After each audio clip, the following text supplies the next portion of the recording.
Welcome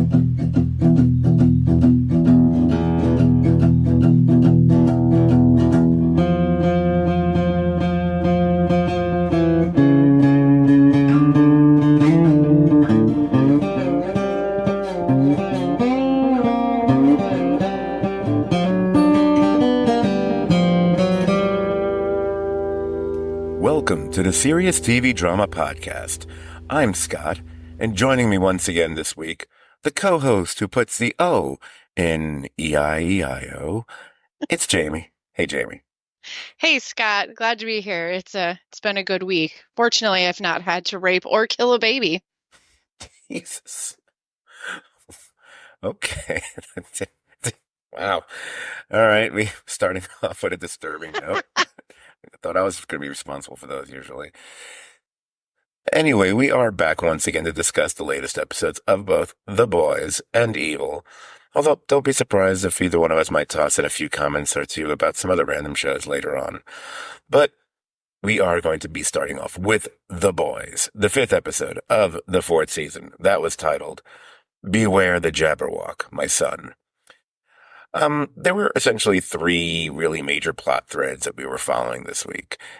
I think we're going to save the craziest one for last, which is funny because, there's a nice little bits of crazy that can be found at the Vought Expo, whether it be on the stage or the side stage, backstage, on the screen.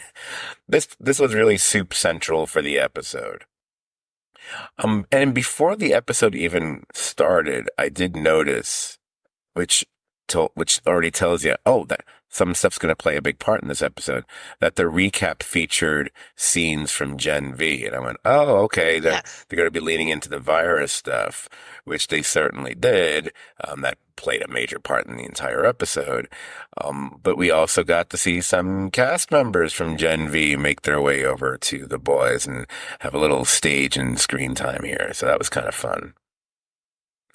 By the way, the stuff, the gags at the Vought Expo overall, well, first of all, there's the ones that, depending on what side of the geeky lane you land on, I mean, some of it is really like skewering the Marvel stuff.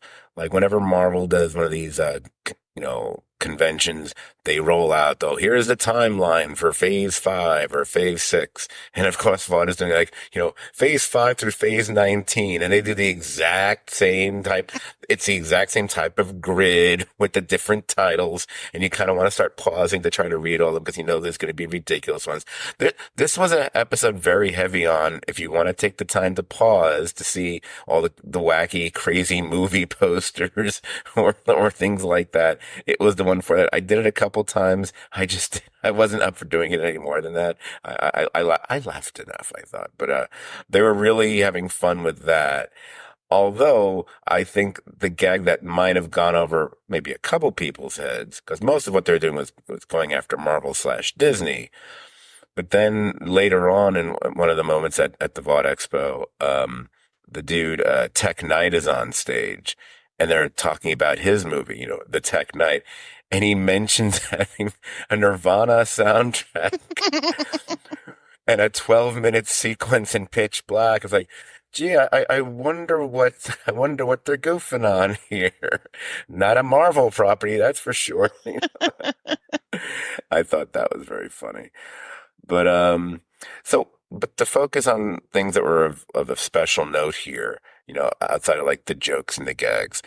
So when you have Homelander standing off to the side, and at a certain point, I think Sister Sage is standing next to him, whatever. But the way he's kind of twitching and acting, and I think they show some flashes of his memory of what he had done at the lab, I guess. It was interesting because during that, when they kept showing him in that mode, it was almost like he was experiencing PTSD, which, number one, is not something one would normally associate with Homelander outside of maybe what happened to him as a kid, which he obviously talked about throughout that previous episode. And also, I mean, he was the one who inflicted all this. So unless we're looking at it like, the Vietnam vet who, after they've massacred a village, they start having this. And is Homelander having some form of remorse? Not remorse, but is it affecting him? I was really trying to wrap my head around why he was reacting that way. I thought it was an interesting choice. I think that it's like maybe not remorse in the sense that you and I would use remorse, but maybe it's more like regret. Not regret that he taught these people a lesson, but maybe a regret that he lost control, or a regret that he allowed them to have control to begin with. Especially when he goes to Ryan later and what Right. we see with that. Right. I think I would go with the last thing you said, and maybe the regret that despite what he did, he doesn't really feel any better about it. Yeah. Yeah. It's still impacting him, and it's the fact that he probably, not probably, he certainly could have stopped them from doing what they were doing because he had the ability to, Yes, he's had the power since he was a kid. and it's I what mean, literally came into the world this way. and it's what she had said to him. The woman, what was her name? Barbara? Barbara. I think I was gonna say Brenda, but she was like, name can't be Brenda. Barbara. It was, and you had focused on it last week when we were talking about that episode. How that was the kryptonite they kind of pretty much developed with him, is his need for love, and thus, which is maybe how he was cowed into doing and accepting of the behavior of how he was treated. Whereas, one would say, why didn't he just bust out of that thing, or this, that, or the other thing? So in a way, maybe he's beating himself up, so to speak, for not really taking control. And that's probably that's what leads to that conversation he has with Ryan, where it's maybe one of the first, if not the first, because I might be forgetting something, I'm sure I am, but one of the first times he's had a conversation with his son that is remotely fatherly and It is in a really human. demented way, In a but very demented way, though. but Yeah. it definitely is like some sort of life lesson being handed down. But I love where you're like, when we're listening to what he's saying to him, and you're going, oh my gosh, Homelander is actually sounding, he probably hate the word, but he's sounding human here. And then he has to go that one step where he says, I was manipulated my whole life. Like, it's like being a slave, only worse. And I Is it went, his great emancipation? oh, he said only worse. And then went with the emancipation line right after. It's like, there it is. Yep, there's the guy right there. But I do love the scene that we have when Ryan is like, they're talking about the schedule for Ryan's appearances and stuff, and he has, like, again, like you're saying, he has this actual father moment. I would say that somebody who was like a stage parent and was actually a parent before they were a manager, it's maybe something that you could pull from that, where it's say, do you even want to do this? Is this something you want to do? And it seemed like something good coming out of him for a second, but you knew it wasn't going to stay that way Oh no, it because wouldn't it's last. Homelander. I mean, Uh, but it's great because he's like, well, give him your keys, give him the keys to your car, give him this, and it's like he was giving him everything he could possibly want, but Ryan still said no. And he went, no, it's no, which was really great, because that right there, it's more than anything to me, is where you could see him like comparing his childhood, where it's like, you get all this adoration. I'm not programming you to need it. right. I also thought it was funny when they leave that scene and they're walking down the corridor. I was like, oh, he still took the keys in the wallet. He still has it. I got, what's he gonna do with? Okay, and of course, then we have them when they run in once again, when he wants to know what it is he really wants to do, and it's like, I kind of want to help people. And again, we're so used to seeing Homelander react a certain way to something like that. But I love what the turn is. And as they already had planted the seeds before with the director, who feels like he's kind of a takeoff spin between J.J. Abrams and Joss Whedon, kind of wrapped all into one. Maybe leading on the Joss Whedon stuff because of the what this guy does. Although I don't think that's the specific type of stuff that Whedon was accused of, but he was accused of just treating people really badly and Right. very and clearly, more often than not, seemingly being gender based as opposed to like trying to get into anyone's pants or something. But my note on it is like, oh, he made the episode Slapsgiving.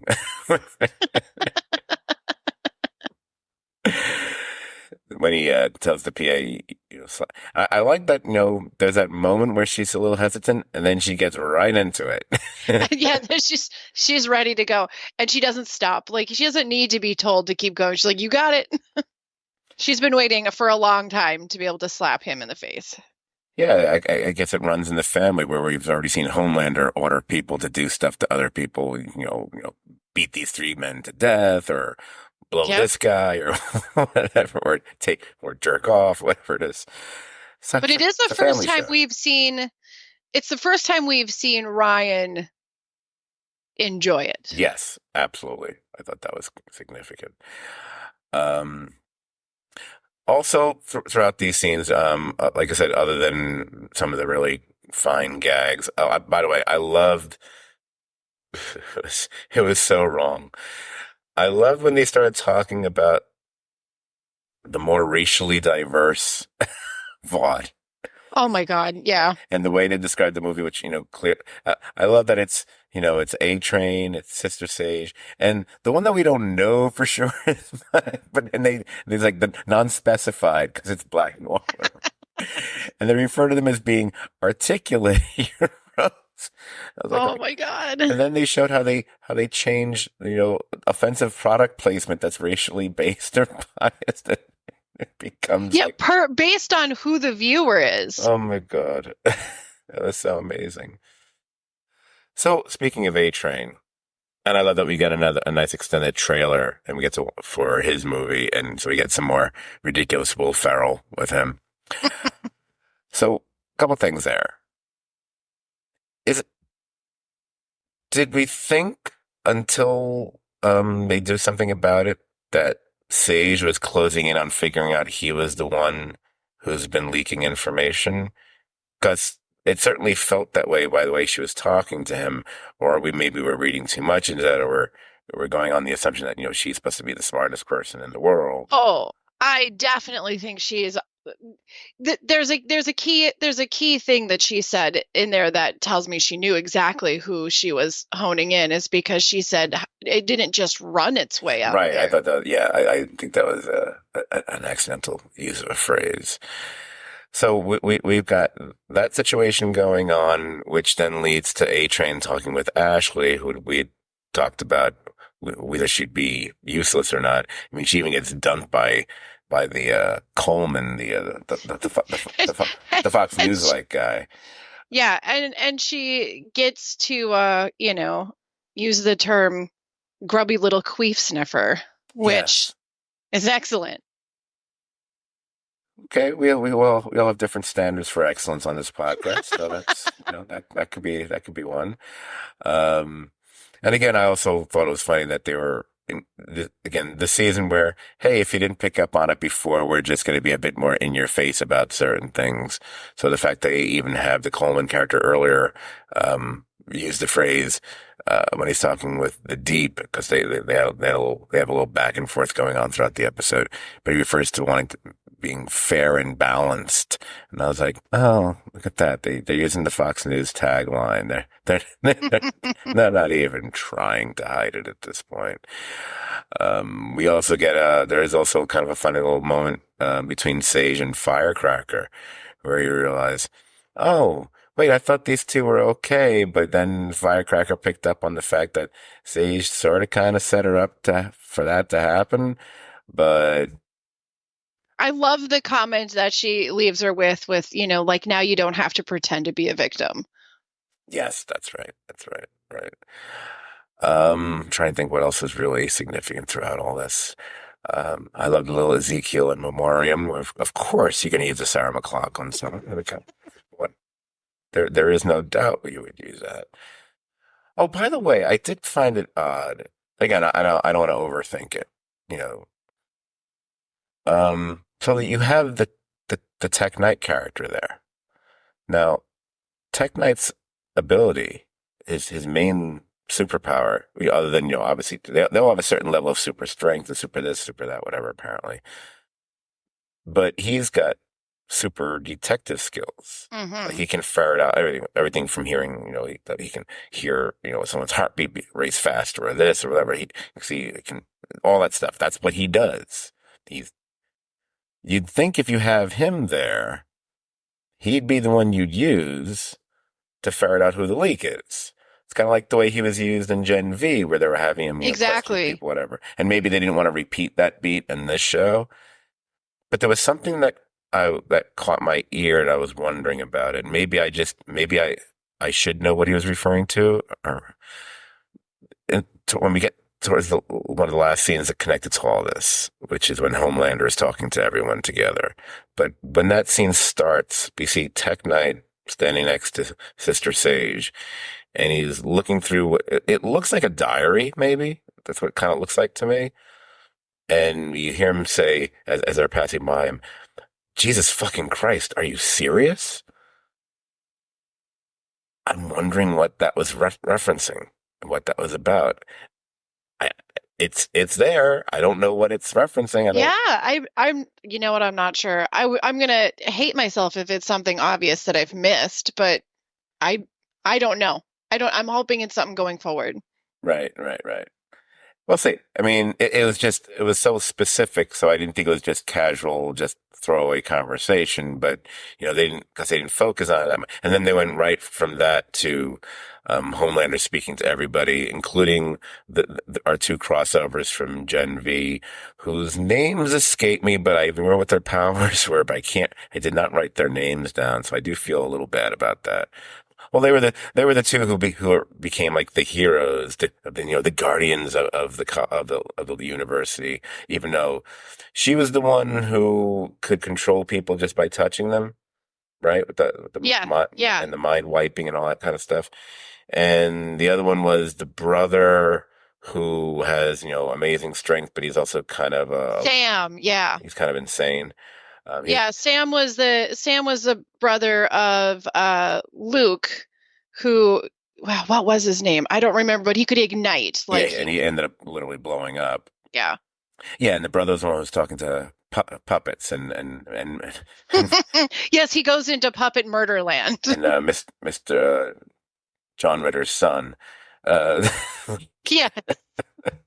strange. But we get to the final part of that where Homelander's talking to them all and how the Supes have been regarded and the way they've kind of led their lives as celebrities. And he's kind of tired of that, which is interesting because it's moving away from, the celebrity is to be adored, the love thing. He's Mhm. seeing them moving into the phase of being wrathful gods, which I thought was a very interesting way to put it. It's also, it reminds me of certain comic book things over the years, because that's sometimes what they've referred to, in DC. It's like, oh, they're more like gods and superheroes. But if they go bad, they'll be wrathful gods. And I feel that's what they're doing here. And then we find out that Ashley has clearly set up Coleman to be the guy who is responsible for the leak. And then he says, hey, let's see some wrath. And apparently they start pummeling him. And I'm gonna say it's pretty safe to assume he dies. I'm Yeah. assuming he's Yeah. not surviving that. I don't think there was much of a chance. So what I liked about all this was I liked that we didn't have to OD, so to speak, on Homelander this week, because we certainly have had a lot of him in the previous episodes, especially the last one. And this one, like, he got to do his thing, but it wasn't so focused on him. And I liked where they went with the relationship between him and his son. And it's interesting, and you pointed it out already. Ryan clearly enjoying what he did as far as having the woman slap the shit out of the director over and over. and you wonder if that's a turn for that character, and if if even as you want to say, oh, Homelander is becoming a better, then when you hear what he does at the end, like, oh no, he's not becoming a better anything. you know? No, this is manipulation. Right? It's just a manipulation in a different Yeah, direction. nothing here has anything to do with love. It is just manipulation. Although I am shocked, why would Ryan not want to do a thing called Super Skull? That sounds great.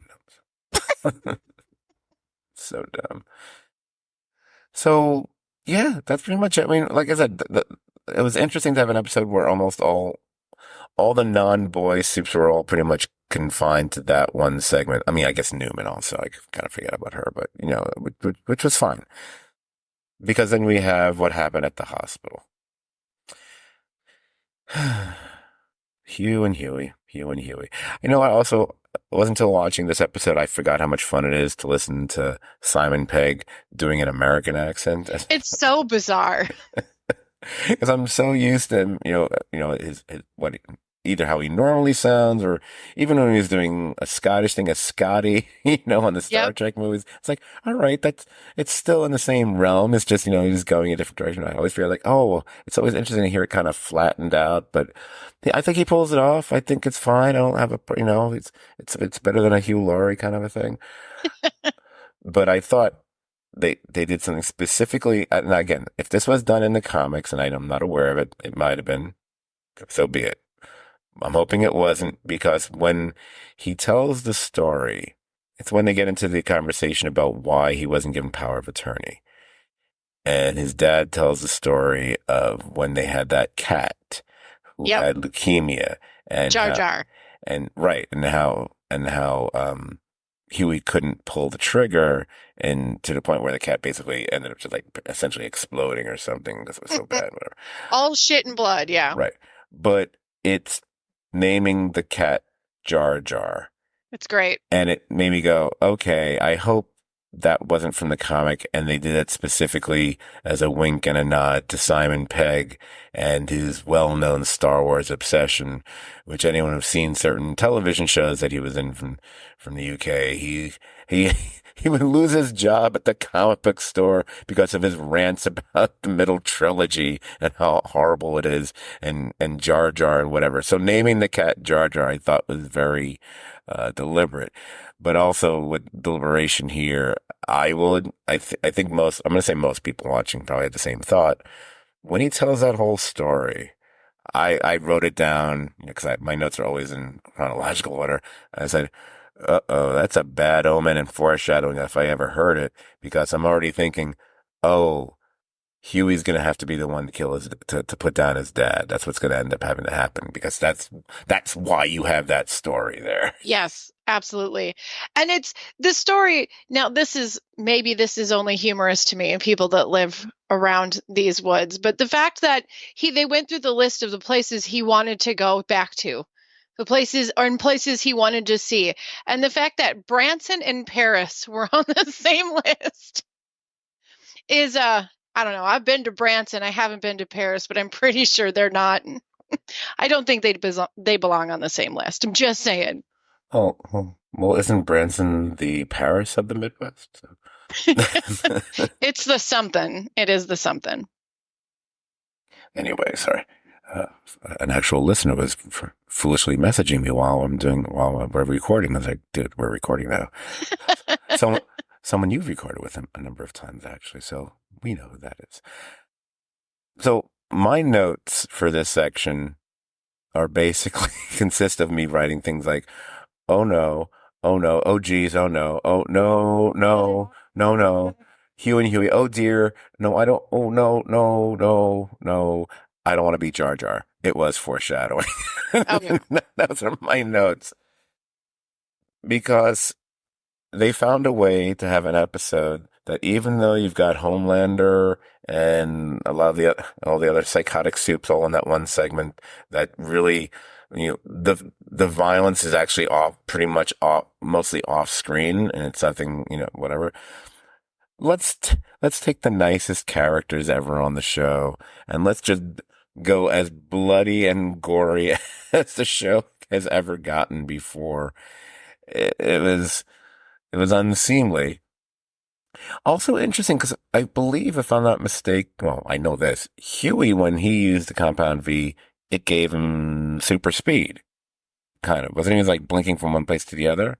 Yeah, it was like flickering. It reminded me of not the boys, but it reminded me of like number five. It was like these weird little jumps. Oh, okay. I see what you're saying. Because I was thinking it was interesting that there was a certain similarity between the abilities that they had, except his dad was doing the thing which is very Flash or Reverse Flash-esque of the vibrating hand, which basically just rips out Oh your yeah. innards and rips out your hearts and whatnot. But yeah, we saw where all this was going. It's sad that we won't have Simon Pegg on the show anymore. I love that his last words were Tom Hanks. I I knew you would have that written down. I had it written down too. I really, really liked the creativity of the thing is that we've learned and will learn as we speak more of this episode is that one of the things that happens with the compound is it tends to latch on to either certain personality traits or flaws or illness. And in this case, it was given to somebody who was clinically brain dead.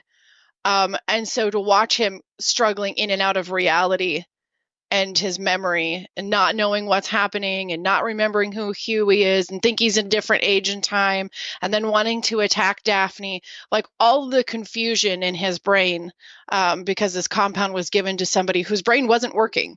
Right. Uh, I just thought it was really great and creative storytelling to see like that was the struggle of, oh, he's already gone. Yeah, it was interesting because it was you know, you saw like the trace of it earlier on where like, where'd your mother go? So it looked like, oh, is it a short-term memory situation? But Hmm. then later on when he's talking about his son and being 11 and not even recognizing Huey as his son and until he's convinced otherwise, it was like, oh, okay, it's more far-reaching than that. It's like a lot of people with brain problems on this show. Yeah, So, and it's again to go along with that animal theme that, with Jar Jar and having to like make the decision to put Jar Jar down. It's the theme that most of us have who've experienced at some point in our life with pets is that you have to make that call of knowing when their quality of life is already diminished to the point that you have to help make the decision to like let them go.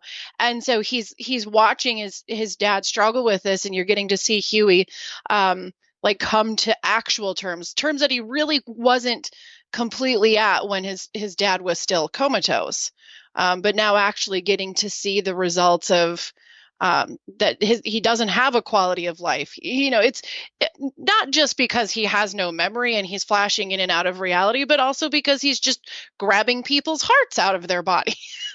And it's not who his dad is, and the nightmare that would actually be for his father, and where his morals sit and the kind of person he is.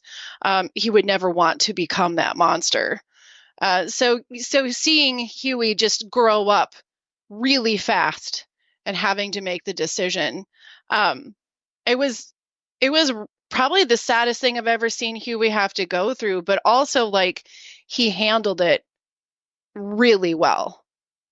Um, he was tough. He got tough about it, and made the decision. So yeah, okay. I guess it could be the saddest thing he's ever gone through. I mean, outside of his girlfriend being murdered in I front of mean, him. But that's a terrible thing, but this is something he had to, it's a natural process to lose a parent, but then it is not a natural process to have your parent come back and turn into a monster and then have to make the decision.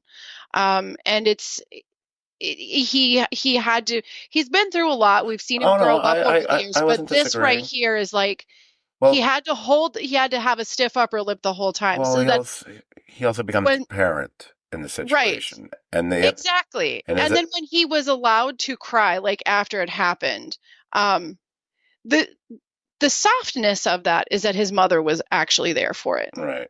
Well, there's a running theme throughout the episode about parental decisions and what they lead to, and the good, the bad, and the ugly as a result of that.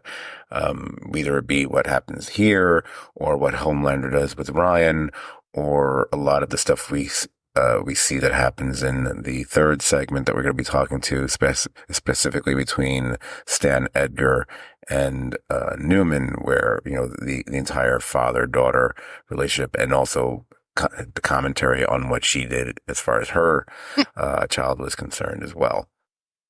So why don't we get to that segment now? Because that is what I call the crazy story thread, the thread that might have made Monty Python quite proud. And it's the one where there's a lot of stray threads that kind of, in different locales that eventually we all converge here, but it all eventually leads to the farm.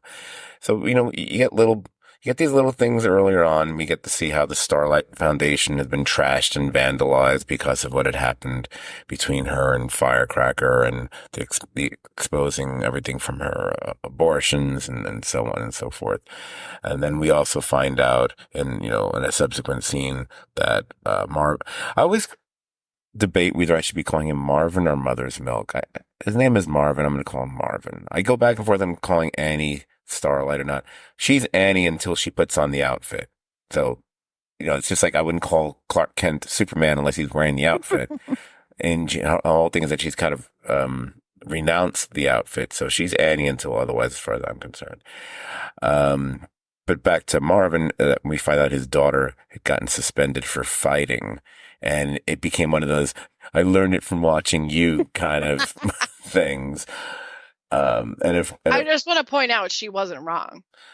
She's not wrong, but there's a little bit of a difference between getting into a thing with a kid at school and what her dad is doing is sort of kind of what he does, quote unquote, for a living, and it also has a much higher stake value to it than, having words with some kid at school. But yeah, kids are going to do that, of course. You bet. And of course, Mom wants him to deal with this and when he's going to have time to do that. I don't know. Cause he's certainly busy with other things that might be just a little bit more important. I did like the little scene between Butcher and Kessler that we got.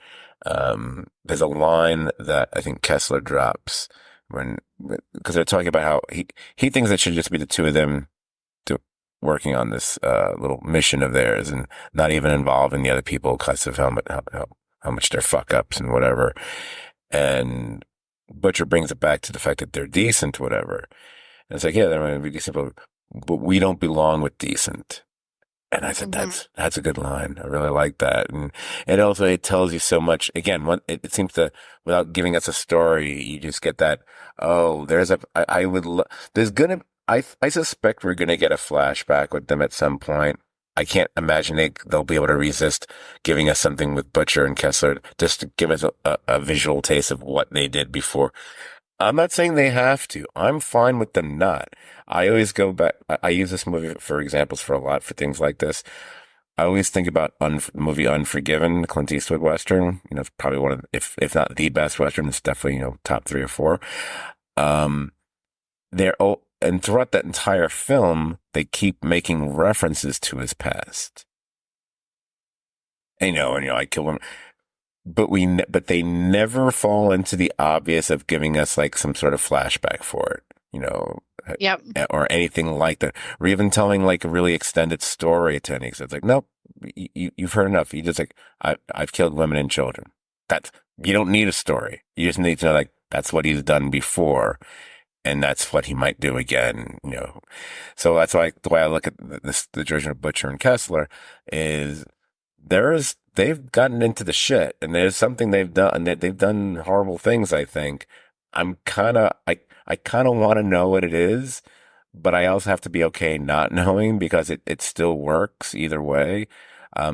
I think I just want a bit more screen time for Jeffrey Dean Morgan on the show because I like his chemistry with Butcher.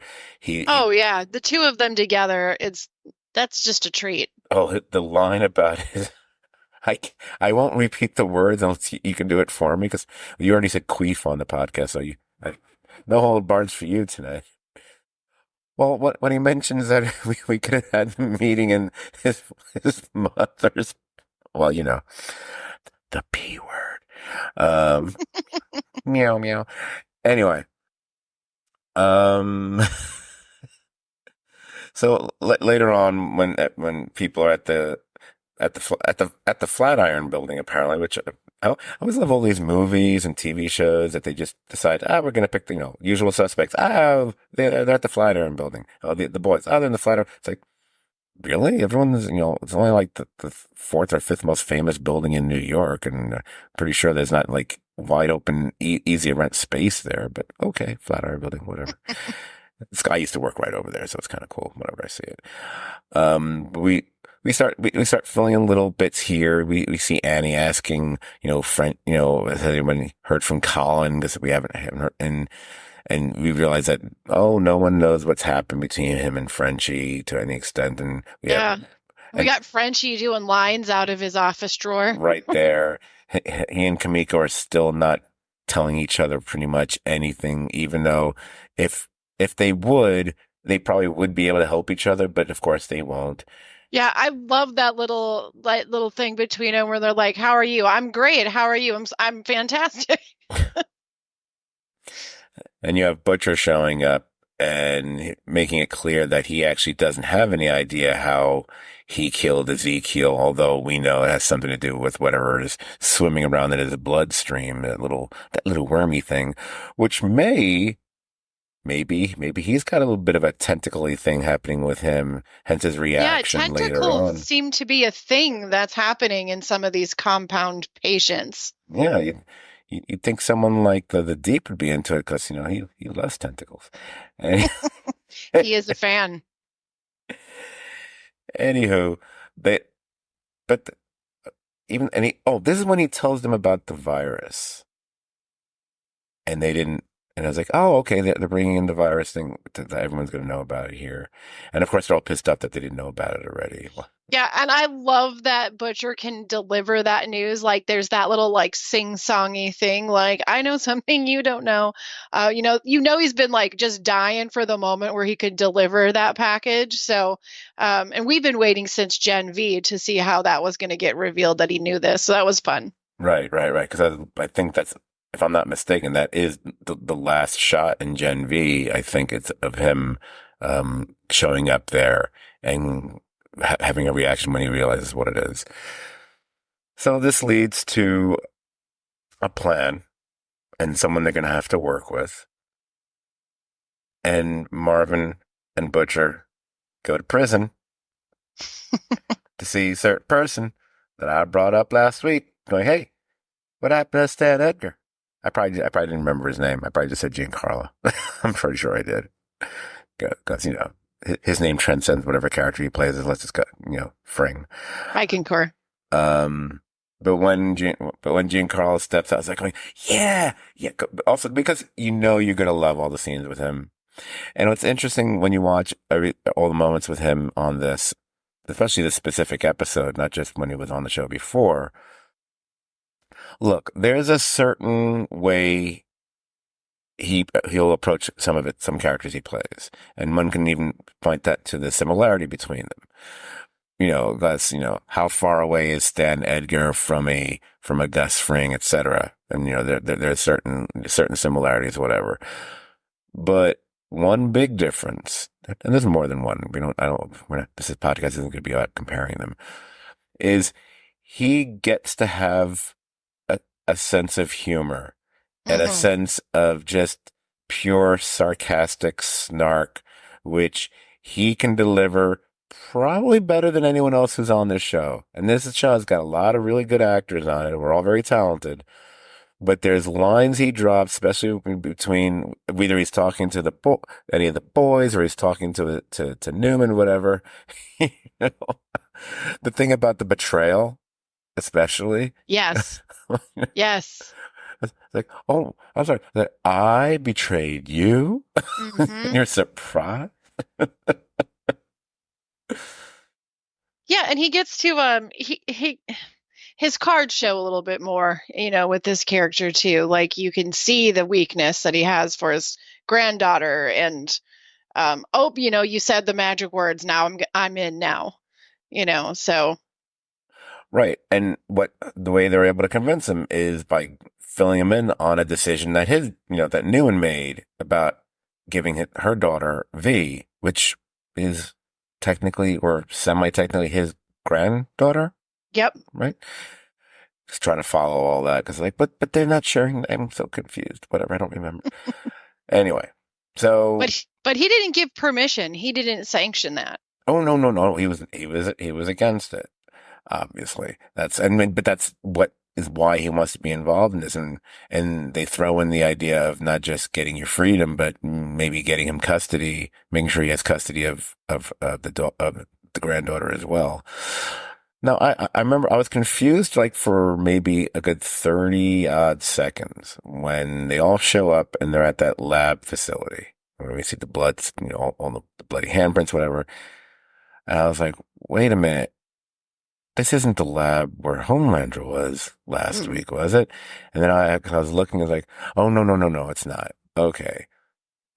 It's just another lab that's become a big bloody mess. It's not the same. There's a lot, yeah, there's a lot of like bloody labs in the world of the boys. Yeah, you don't want to, I think you don't want to work in a lab. You might not even want to be a lab or a Labrador. Anyway, and then we have a moment there and we see this little bit of butcher compassion is how I wrote it in my notes Aw. here. When he sees the rabbit and he takes the IV out and lets it, and I kept thinking, oh no, something's going to happen to the rabbit during that moment.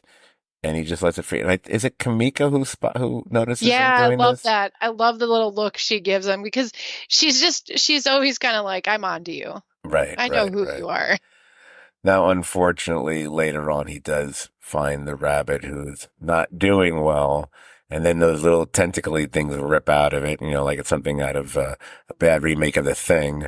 And He had to handle his own Jar Jar situation. right, exactly. And, but the way he stared at those tentacles for just a little bit, not just immediate revulsion, kill it. It was the way he stared like, oh, that's probably what's going on with him, Yep. which might be very similar to almost like the Newman's daughter, Zoe, who also has like, her face open to like the big tentacly thing. It's like you Yep. said, it's a tentacly season. But by the way, I love when they drop in lines like because they're walking through the farmland and it's dirty, whatever. And I guess, Stan has a line about him because it's messing up his shoes. And he mentions that Prince Andrew gave him those shoes. And I went, wait a minute. Are we going to get a Jeffrey Epstein reference any moment now? Because I feel like that's where we're going if we got I Prince feel like Andrew that's here. definitely where it was, yeah, that it was alluding. Um, Go on. I have something though about this. It is kind of like it got me a little bit irritated. So they know that they're going to this place. They know that they're going to try to find a virus that has the capability of killing soups. And in fact, Starlight, uh, Annie says before they go there, like, so like Kamiko and I could just like get this and drop dead. Yes. Okay, cool. Let's go along while you go try to find the virus and then handle it. We'll be right there with you, right next to you, Hmm. next to the only thing that exists that could kill us like that. That was like, couldn't you like have sent? I kind of figured they'd be like standing outside, you know, waiting to get the heads up that it was safe to come in or something. I don't know. Yeah, but on the other It was a hand, little risky. they're technically would also be their two most formidable weapons if something, because they don't know what they're going to face. They didn't know they were going to walk into a lab where everyone had been massacred and there'd be weird animals, but you never know. That might have been an army of people, soldiers or whatever. You had no idea what they might be facing. So that's why you have those folks there. Is there a risk? Hey, every day's a risk, man.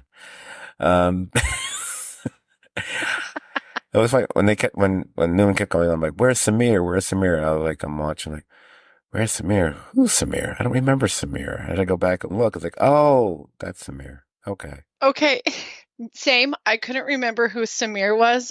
And then when we get to the stage where we walk outside and then we walk into the barn and there's the chicken Uh, and the chicken attacks.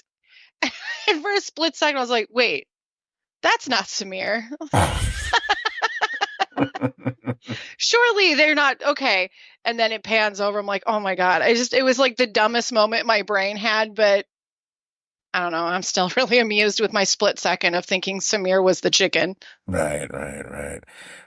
Well, yes, we discover the V'd up fucking chickens, I think someone said. Yeah. And once you see that they're chickens that have been given and they've already established it on a farm, it's like, well, it's only going to start with chickens. I was trying to imagine in the moment, like, oh, it's like, it will be a V'd up cow. It'll be Yeah, we're working our way up. instead it was I think it was a bull instead of a cow, actually, if I'm not mistaken. Um, well, we also see, it's also notable that it looks like Starlight's powers seem to be on the fritz a little bit there because she's only like sparking a little bit. It's almost like she's firecracker with the lameness of because she doesn't seem to be able to get anything going there. Newman certainly notices it, which may be part of the conversation that leads to Annie decking Newman, which was kind of good. Kind of like that happening. It's like, well, that's what she's going to do now. She's got a problem with another chick. She's just going to knock her on her ass. That's what Annie does now. I do love the what caused it though is I love her saying like you can't tell you don't know where Annie ends and Starlight begins. Like you've been Starlight for so long. I do love that because she's not again in reference to someone getting hit. I mean she's not wrong. Right. Starlight's just pissed because she knows she's not wrong. That's what the hit was for. It's what she's facing right now is the realization of the entanglement of those two personalities and what it cost her to get there and what she has to do to protect her reputation going forward. Well, yeah, I think she's probably the character who is probably suffering the biggest identity crisis at this point Mm-hmm. on the show. And that was happening. That was happening before everything was exposed on national television as far as the things that she had done in her both recent and distant past, whatever. So her reputation, reestablishing her reputation may be a tough go. I'm sure maybe they'll hire a spin doctor for her. I don't know. She has a very interesting conversation with Frenchie actually about God, which I thought was really interesting because I like a conversation that actually gets deep, not to be confused with The Deep, although you can find clips of The Deep doing deep thoughts with The Deep, which are not deep thoughts at all. Find it online. But it's interesting when talking about religion and just the concept of God and whether one actually exists or not. And, some of it kind of goes in an obvious direction. There's always the, how can there be a God who allows such and such to happen? But they talk about faith and whatever.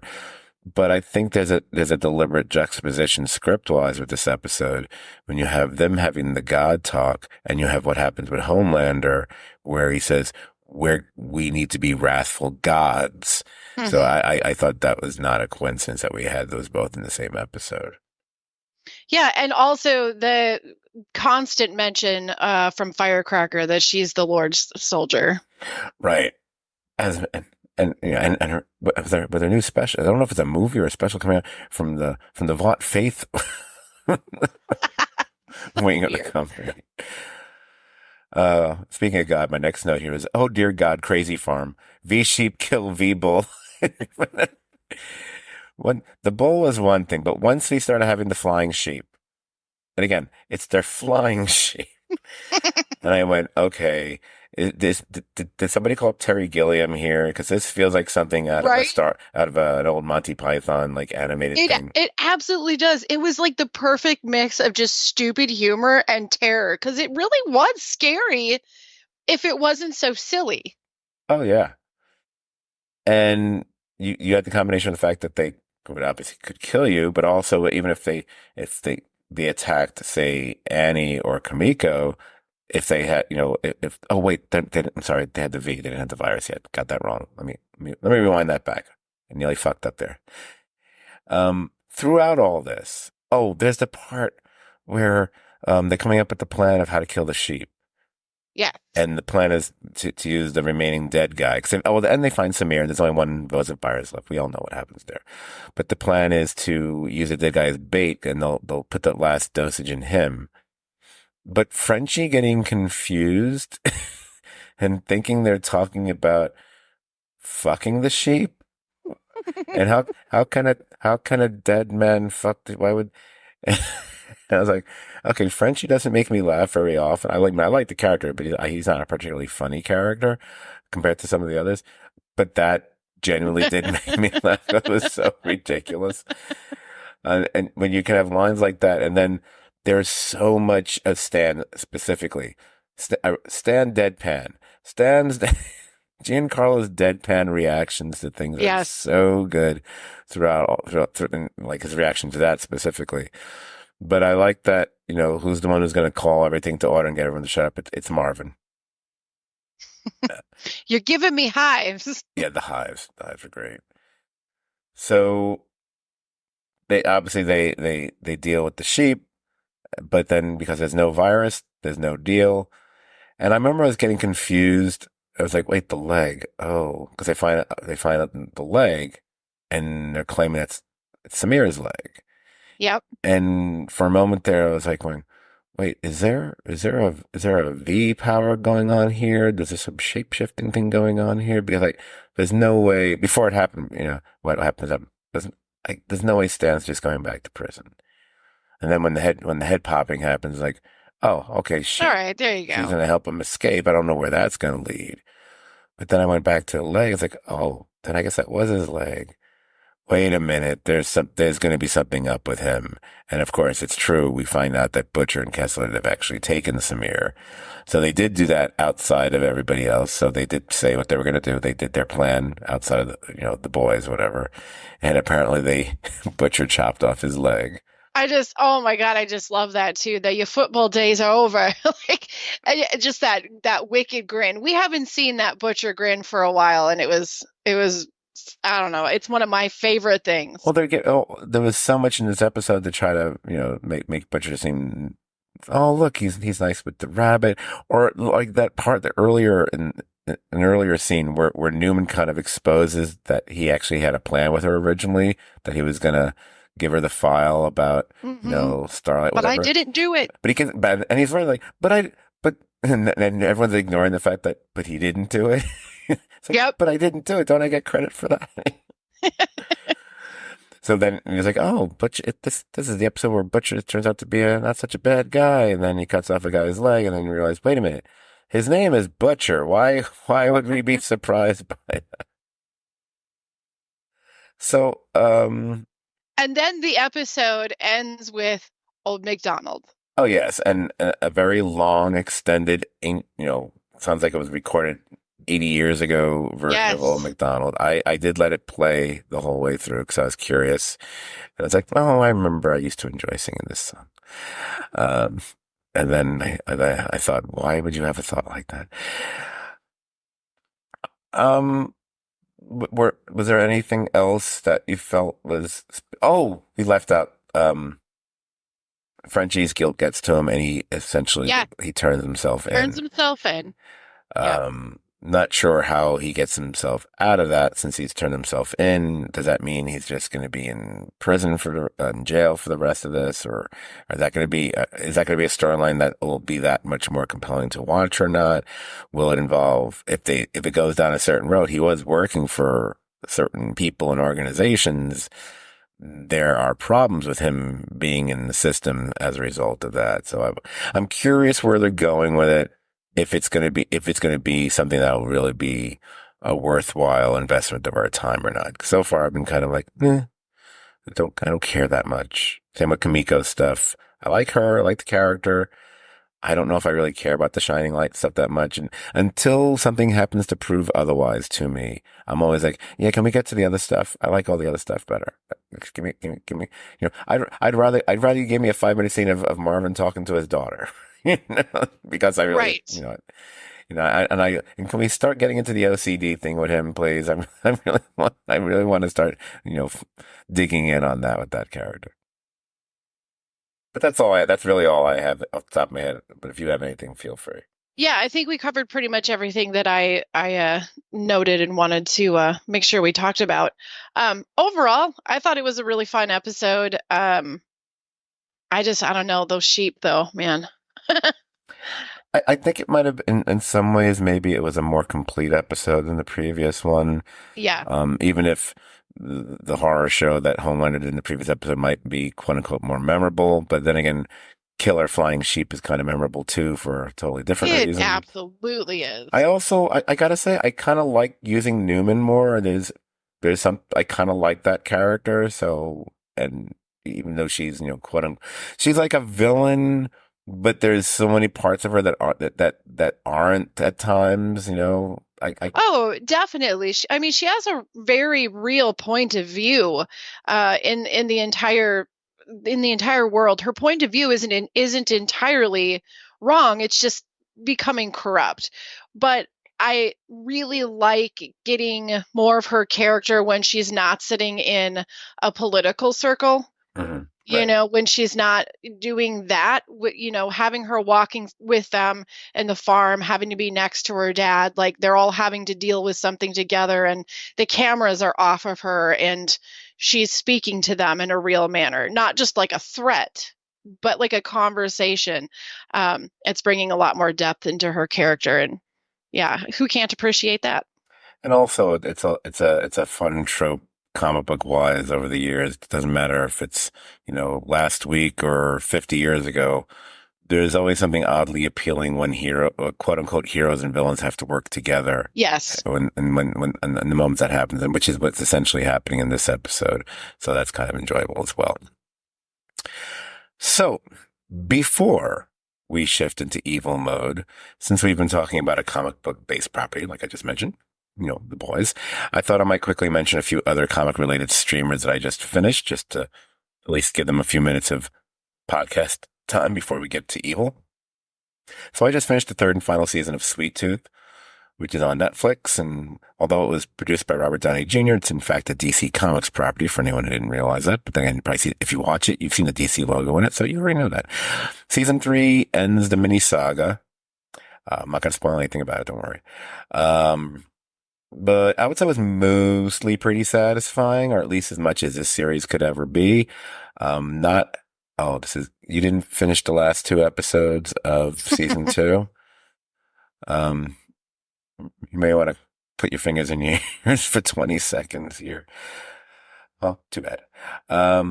I'm good. It's okay. I can handle the spoiler. I'll still watch when I want to. Not having General Abbott this season as the main villain is a kind of a loss, but it was really fun seeing Rosalind Chow again rising to the challenge of playing a baddie. And she does that in a way more over the top and fun way here, and really more downright evil way than she did on, what was it? Oh yeah, Three Body Problem, where she also got a chance to be that kind of a character, but she's a much worse person here. Anyway, I'd say it was a good series overall. If one hasn't seen it, it's worth a binge.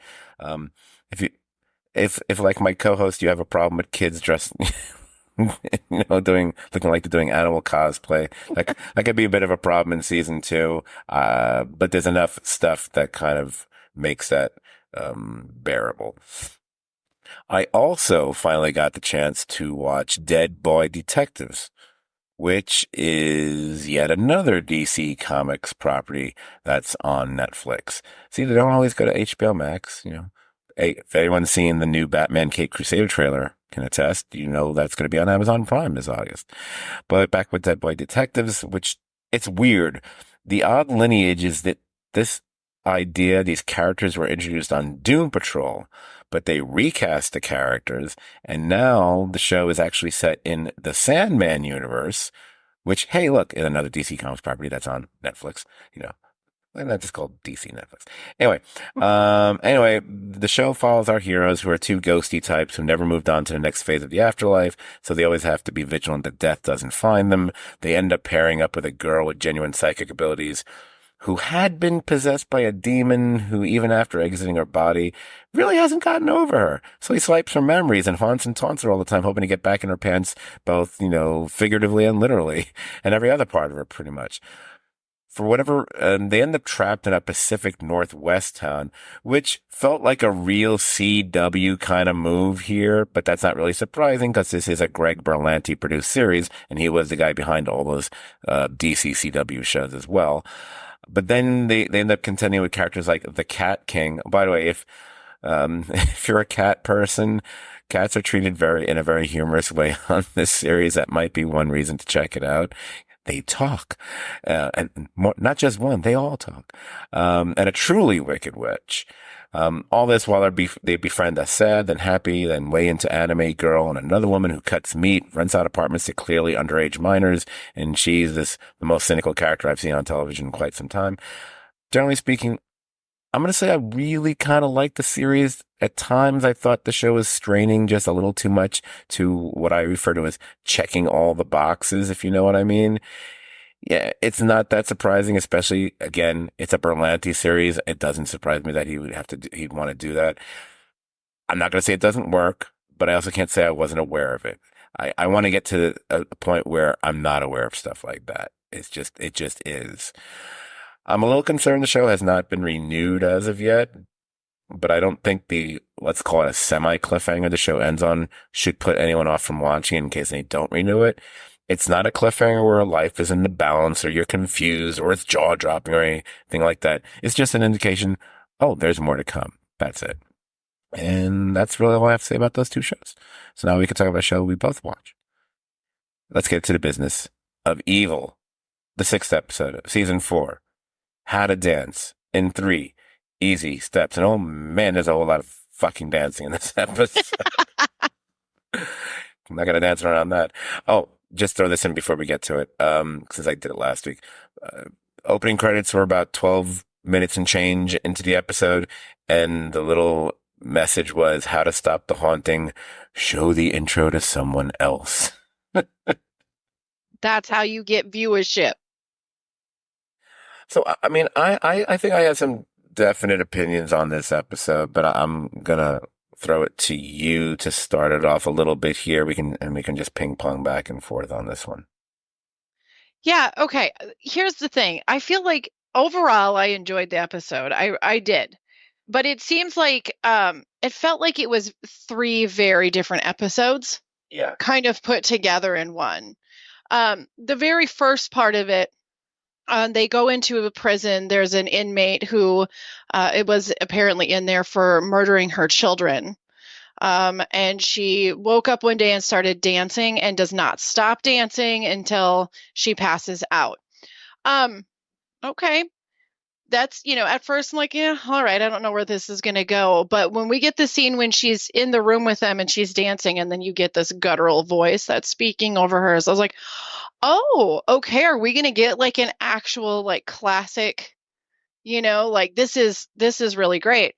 It was very creepy. And I thought that this was going to really like kind of drag out through the whole episode, but it didn't. It was just that whole section was over and done with within the first quarter of the episode. Right.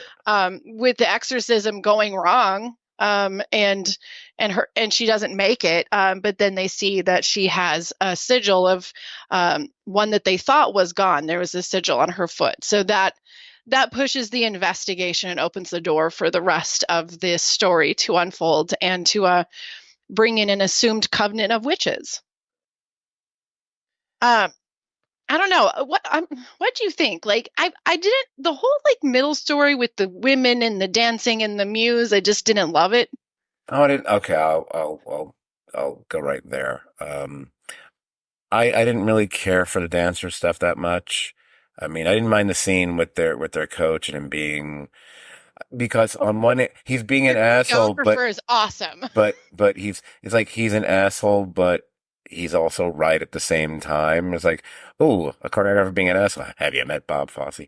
Anyway, I mean, like truly, I loved that guy. I want to see more of that character so much because, listen, there's this guy that I used to know as a UPS guy, and it's that guy. But this guy was about the same like same level of seriousness, but with UPSing, like shipping boxes. Is intense, like just very intense and over the top. But that character was so fun to watch and to see how he just would get under everyone's skin. I'll tell you, as far as a problem I had with the episode, and it wasn't necessarily the fact that it felt like it was this episode and it was this episode. That wasn't an issue for me. I felt that okay, let me be clear about this.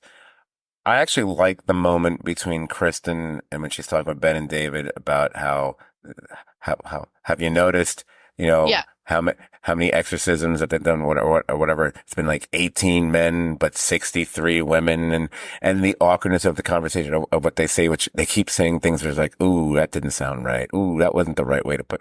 Ooh, maybe you shouldn't even be thinking of it that way. I like that scene with her, Yes. but I gotta be honest. This was one of the, I mean, over the course of the last, this is what number episode did I say it was? Sixth episode. So I guess there's been at least 40 something episodes, 42 episodes at this point, something like that. I mean, there's a few times, not often, there's a few times I've found Kristen can be really fucking annoying. Yeah. This was an episode I found her to Oh be my really God. fucking Yes. annoying. But I just want to be clear, that wasn't the scene I'm referring That's to. not I the didn't scene have I'm a problem with it. Was basically, it's from when she meets the dancers on. And Yeah. I kind of get there's a certain level of maybe we're supposed to be thinking she's in their thrall, so to speak, whatever. But they don't push it to the point where I think it's anything, wacky or mystical, or like weird, like the shit that's happened to her in the past. It's like, no, I think she's just being kind of an asshole here. Yep. And it's kind of, so that was a bit unappealing to me, at least the way I felt about it. And yeah, that's number one. And number two, and this is probably very minor, but maybe it's because his use in the episode was so minor. I felt Ben hardly got to do anything in this episode. Yes, he does have that big deduction towards the end. And it felt to me like looking as a writer that you got to a certain point and you're deep towards the end of the third act or into the final act and you realize, oh, I haven't really had Ben do anything. You know what? Let he can be the one who notices the soot on the hand and that it's upside down, which could have been noticed by anybody. It didn't really Right. take, you didn't need to be the science geek to figure that out, that there's soot on her hand in a photo. But, I kind of thought, Honestly, Ben's best moment of the entire episode was just his expressions on the argument or kind of argument that David and Kristen were having about the patriarchy in the church. When that back and forth that you were talking about, right. it's just the way he was like, "Whoa, whoa, whoa, we're walking on sensitive territory here." It's a weird thing when I'm watching an episode of Evil, and then at a certain point I realize I've become, in this episode at least, I'm far more interested in what's going on with Cheryl and the girls, and good Lord, Dr. Boggs, than I am in the rest of the episode. It's, I I get mean, it. I get it. Yeah, that's. I mean, we'll do I, I'll do the Dr. Boggs I thing first because, I mean, I, it's funny because I sometimes confuse that character in my brain because the same actor played a character, I think on, I want to say Psych. Is it Psych he was on? Yeah, it's Psych. I think it's Psych where, but of course he's a bit more of a goofball. It's played more for comedy on Psych. Although Dr. Boggs has always been a bit goofy on this show as he well. certainly has. Even when he's been, under the, I don't know, under the spell of what Leland was doing with him, much like what he was doing with Andy, whatever. But this episode I thought was just an interesting use of him with I guess it's a manuscript, not a script. It's a manuscript because he was writing a book. And because they talk later, there's a reference later to it being made into a movie, whatever.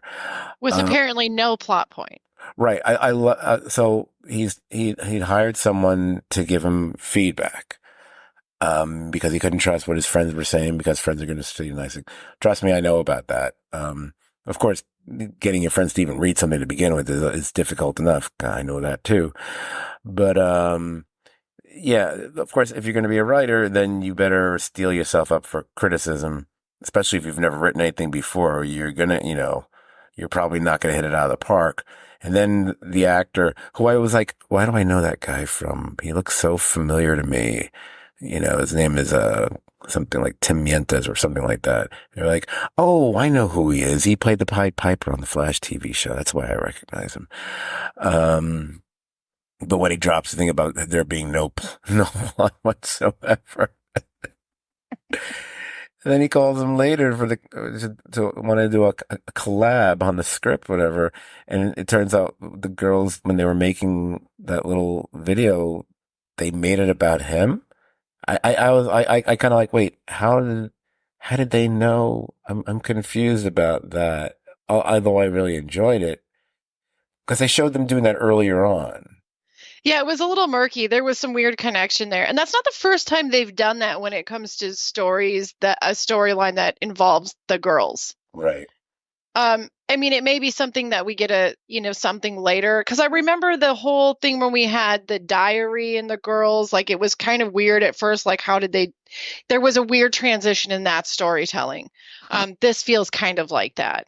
Did, Um, but did is it? it, again, it's also maybe because of that whole weird thing in the middle with the dancers and the muse. Yes. And I feel like they're trying to touch on that muse being, responsible for all of these things, but I, Mm. I just that whole middle part, like nah.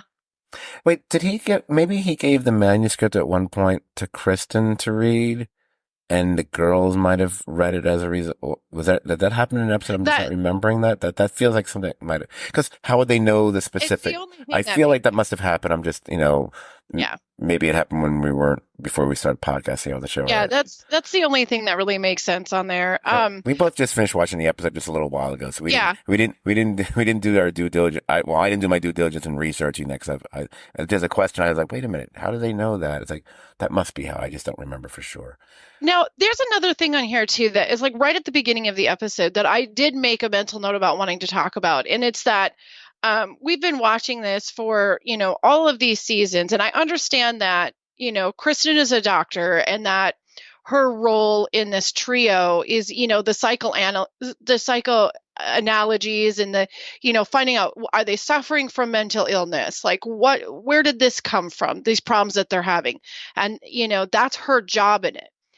But after all of these years and seeing demons and witnessing things that she has witnessed, she was so quick, to say when this woman is literally speaking in something else's voice, oh, it's bipolar or something, something, something. And like I said, I get it. That's her role in the trio. But it does frustrate me that it's like, okay, you're this many years into doing this and you've seen how many things that you're going to immediately just blow something off this quickly as being a mental illness. Yeah, she's Scully. There you go. There you go. But yeah, one other note on Kristen, it's not her character per se, but this is just a note to wardrobe. Uh, and this is just a pet peeve of mine, but for some reason with this character, it happens every single time when they dress her out when she's going to be outdoors. That woman does not know how to wear a hat properly. Pull the damn hat over your ever-loving ears. You are trying to stay warm. You're not just resting on the top of your head. But you see that in other shows and stuff too. It's a weird wardrobe thing. Like you just don't want to mess up the hair or something. I'm not sure. But for some reason, the men in this show know how to wear a hat. She does not. and it needs to be fixed before the last episode because it drives me crazy. Okay, it was totally unimportant, but I needed to share. No, please, I'm the king of bringing up unimportant stuff on a podcast. Yellow boots and such. So I keep thinking I hear some weird howling. Maybe there's ghosts in my apartment. Also, so the other thing was obviously Cheryl and the girls as far as the kid was concerned. And one thing I had mentioned, I think in a previous podcast, I don't know if it was the last one or the one before that, was be interesting if Cheryl finds out Yes. that Leland had tried to program Andy to kill one of the girls. And she finds out, she puts it together. She finds out. And I will say I was very, Charlotte's not exactly the most, not exactly the most likable of characters more often than not. But you had to like her here because she cares about her grandchildren. She Yep. loves them. And and what did she write on the floor? Was it, "You're dead, motherfucker," or "You're next motherfucker"? Yep. with her blood, with her you own bet. blood, of course. Top drama. And but she did there was maybe in the second season, Thursday, I don't know, it was probably around the diary episode, I think, where she told him the girls are off limits. Yeah, yeah. No, That's it. I'm The girls are off limits. yeah. That's so. I'm where the. I'm so intrigued where that's gonna go, and of course the episode ends with she's there with the With the knife knife. in the Yes. shadows. I was like, oh, look at this. This is Christine Lottie's moment to shine, and I was like, oh, we haven't had Leland this whole episode. Where's our Leland? Then we got him at the very end. I was like, oh, this is so good. I Yeah, mean, I really, really I love that we're gonna have them duke it out. We knew it was gonna happen, that there was gonna have to be turmoil there. Um, but I also the girls call, they're talking to her on the phone. They say, oh, we've misplaced his bunny or whatever it is, and they're like, oh, it's in the closet. How weird. How did that happen? yeah. And it's like, okay, out of the four of you, one of you have got to put the pieces together, and I have a feeling which one it's going to be. But the the baby that they've used this week, I think, is a different baby than what they used last week. Hmm. I think it's a different baby. And I mean, I could see that if you're jumping a season, obviously, but it tells me, okay, maybe there was some time between this episode being shot and this episode, or this scene maybe being shot, that they had to, use a different baby, because on the last episode she said to them, "Do you notice how he looks like you girls?" And I thought to myself, that baby looks nothing like those girls. The Like, girls don't even look like each other. yeah, Why? I'm like, this, how are a bunch of girls going to go, oh yeah, this baby totally looks like us? How weird. But I'm like, I think this is a different baby than last week. But um, all in all, I am so happy to finally see her focus back on her family. She's just her character is interesting. Love the actress, but she's a, a terrible person. Yeah, no, well, Just that's a what, terrible person. but it's one of the things I think makes the show so interesting, and it's a conversation that happens in this very episode, if I'm not mistaken, between I think it's between David and maybe the lead dancing witchy girl, Isabella, and they're talking about and because David does seem to, and the way he's speaking, it seems like he sings things in it's good and evil, it's black and white, Yep. and which is interesting because like Isabella clearly doesn't agree with that, and I gotta say I don't agree with it either because Correct. there's it's cliche to even say it, but it's true. There are a million shades in between those, and there's no better. First of all, the fact that all these characters veer and their moral compasses kind of go off and on all the time. I mean, Kristen's been like that for Oh seasons now. yeah. I mean, you can tell that Kristen, is raised by Cheryl. She's real iffy on her, her moral code too. Right. But Cheryl in that sense might be in some ways could be considered the most interesting character because okay, you kind of pushed her all the way over to this side where Mm-hmm. she's in the villain's camp. She's working for the organization. She can see that she's working for this, this devil, demon, whatever the hell it's supposed to be, blah blah blah, and so on and so forth. But she's still retaining some levels of not just humanity, but of family loyalty too. Maybe her loyalty isn't to her her son-in-law, but he's not blood, and I think that's how she's looking at this. Um, but her, And he's never liked her anyway. yeah, so they had their problems to begin with, the classic mother-in-law, blah blah blah. Um, yeah, I'm looking forward, and knowing that we've got a lot more episodes left for this season because this was only what was this the sixth episode? Yeah. We haven't even hit the midway point yet. I guess next week will be the seventh, and it's a 14 episode season. So Well, and David did get to, so you're talking about that discussion with Isabella, and that he does kind of run on this wheel of everything's black and white, but this idea of there's all this middle ground, and I think this episode is a really good turning point for him in recognizing that, because of his ability or whatever it is that he has, where he's like he can jump into real time what's happening somewhere else. He's like a seer, he jumped in and experienced what that priest was going through. Did they say it was in where was that? Did they say it was? Um, I'm referring to Ethiopia. They mentioned a country, Yeah, I which I think it can't. was That's like a Ethiopia. five letter country. I can't remember what it was. So he's in this priest and he's experiencing, and he says he's a good man. Like he automatically knows, like he is wrinkle hand, he's a good man. And he's experiencing what it is to be prisoner. And then, here he is later, jumps into the soldier who's guarding, and he's inside of his body. And he ends up taking his own life in that. He's fighting him, and so the soldier kills himself, or the general, I think they said he was a general, Yep. kills himself. And then he finds, he's talking to him about this, and he says, but murder, like it's not okay. And he says, but it's saving lives. And there's that gray zone, something that he has always considered, and the church has always taught him, and his beliefs are sound, saying murder is wrong, point blank. But here he was experiencing both sides of that situation, being forced to reckon with the gray area, and then being told by somebody who is his superior that, like, no, this is for the greater good. And the greater good often includes doing things that we don't like, that lives in the gray area. So now he wasn't being lied to by Isabella. And maybe if anything, that was the biggest point of that weird storyline being in there, was just to set David up for that path. Right. I just wish we could have had an episode that didn't have that at all, and we could have just I come up with something totally else. agree. It's interesting that it seems all practically from episode to episode.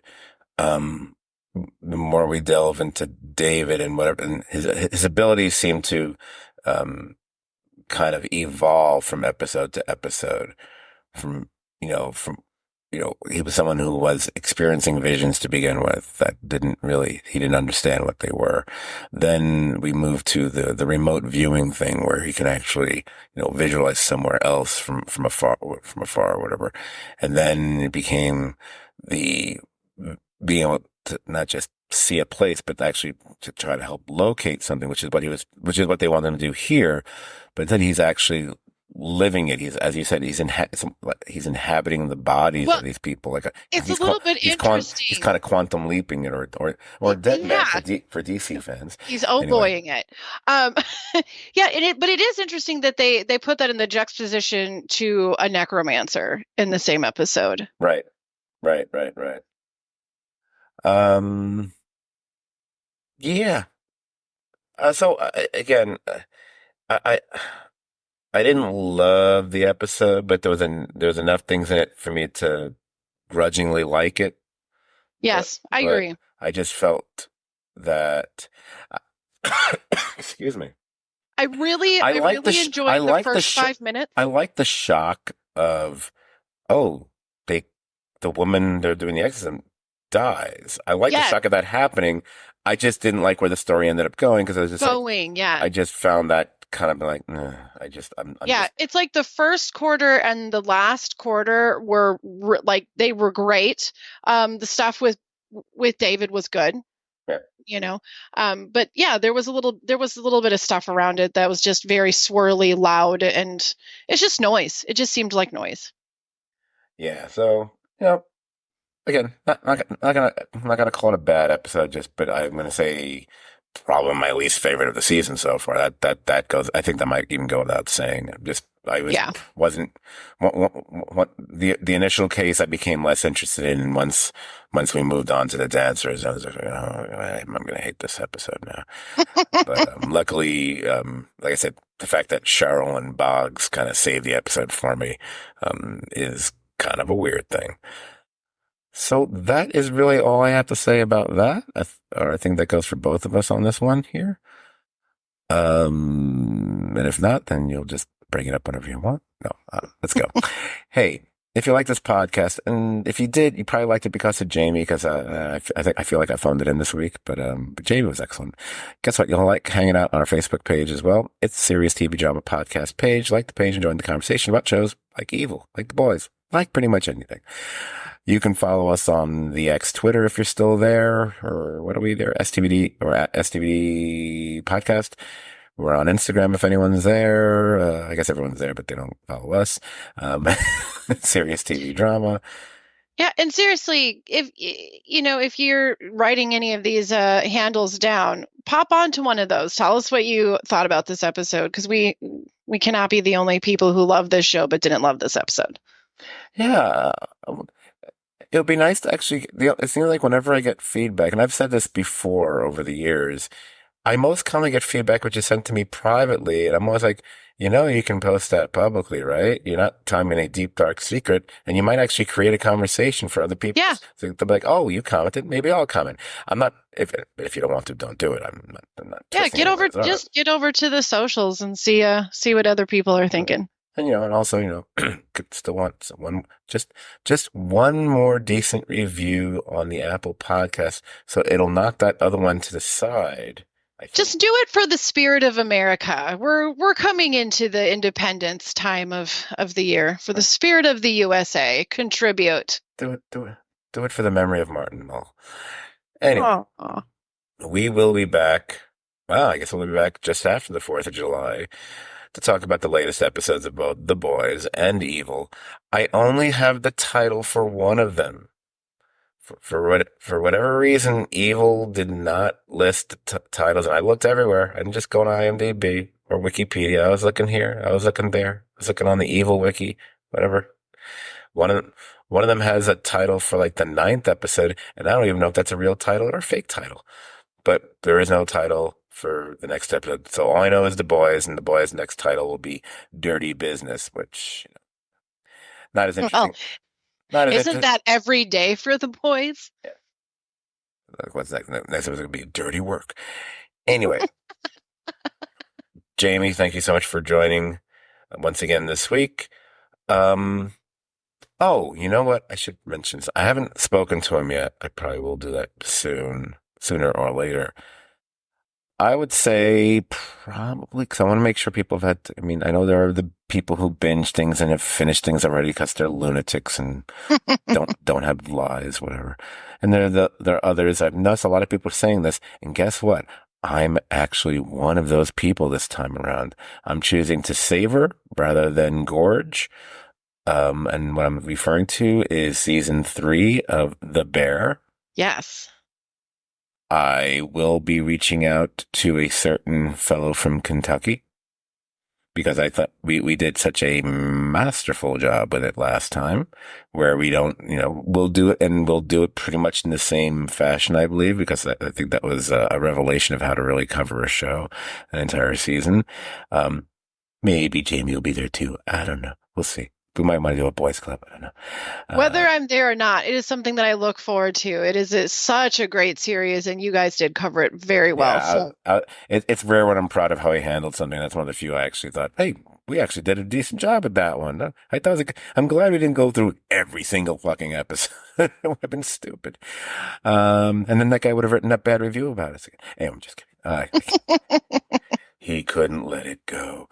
Yeah, but I would guess that's going to happen within the next week or two. Probably not the next week. It depends on a few factors. Again, I have to speak with him, see what his situation is. I got to see what my life situation is, quite frankly. But I very much plan to do that. It's The Bear. I've watched. I won't say much about it other than saying I have watched 4 or 5. I can't remember if I did. I started it and I said, no, stop. You're eating too much. Stop. Slow down.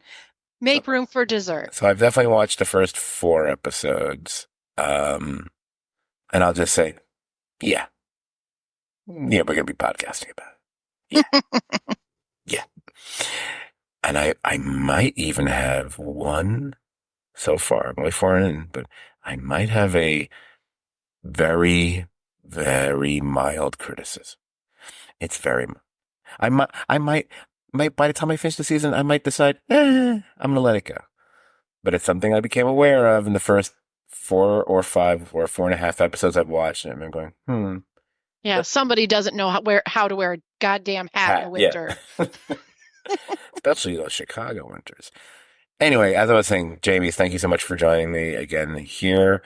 Feels like I was just starting to say that, and I derailed myself because I just had to add some time to the podcast because I think I stretched it just so we get right around an hour and a half on this one. Nice. Nice rounded numbers. All right, so thanks to you, and thanks everyone for listening, and we will be back next week. Bye-bye. Bye.